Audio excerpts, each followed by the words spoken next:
Hi everybody, it's time for a day 6 update. Okay, so thanks for joining me for day 6.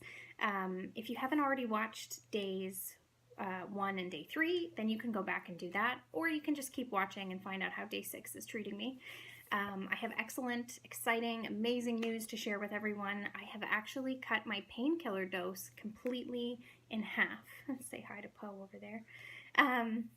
Yeah, so I'm taking half the painkiller dosage that I was when I started.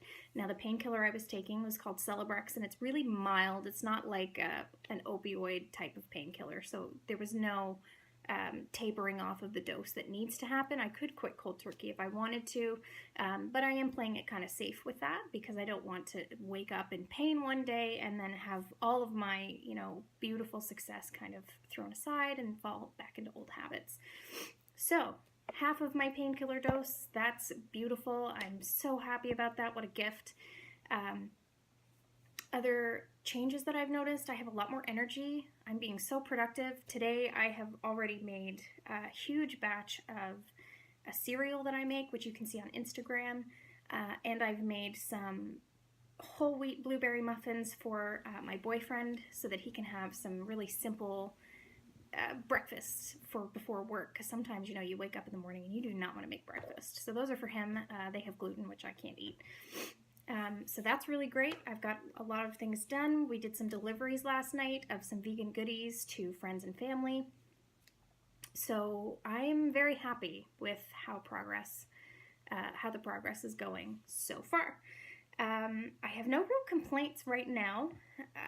I'm eating lots of greens and fruits and veggies, and I'm having some really delicious meals, and I don't feel deprived or anything, so I'm really happy. What I'm hoping is that this weekend I'll be able to cut my methotrexate dose in half, and if you've been watching, you know that methotrexate is the drug that I take that makes me really sick.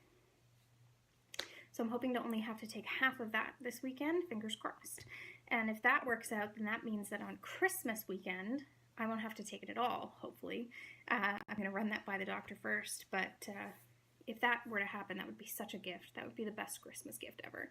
So everybody, please keep your fingers crossed, do your prayers, send me good, happy thoughts, whatever you'd like to do, so that can happen. And I'll let you know how that goes.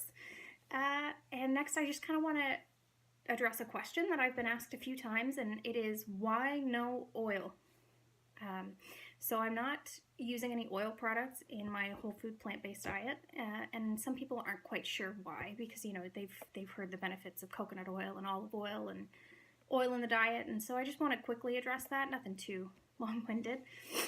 So I have chosen not to use any oils because oils can be inflammatory. Now, not all oils are inflammatory. Olive oil, extra virgin, is considered to be a non-inflammatory oil, and that's the only one really that hasn't shown in studies to be a little bit inflammatory. But because I have an inflammatory disease, an autoimmune disease that causes lots of inflammation in my body, I'm just deciding not to have any.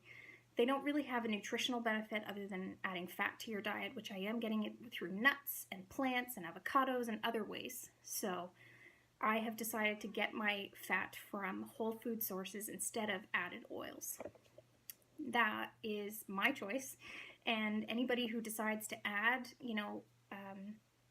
pure oils to their meals as part of their healthy, balanced diet, that's totally fine. I think that's great.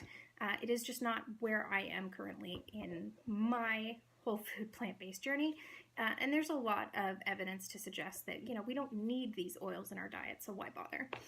So that is why no oils. I don't miss them. I don't feel like my salads need them. Last night we had a plant-based macaroni and cheese that was made with nutritional yeast and some cashews and potatoes and carrots, and it was really good, and I didn't feel like it was missing oil. So that's why all of the recipes that I share are oil-free, and they will say that usually in the description or the title. And you should try some because, you may find that, hey, this meal doesn't need oil. I don't need to put oil in my burrito beans to make them taste good. They taste good on their own. So that is why no oil. I'd like to thank Miss Poe for joining me today and everybody who came to watch. I wish you lots of peace, love, and potatoes. Thank you.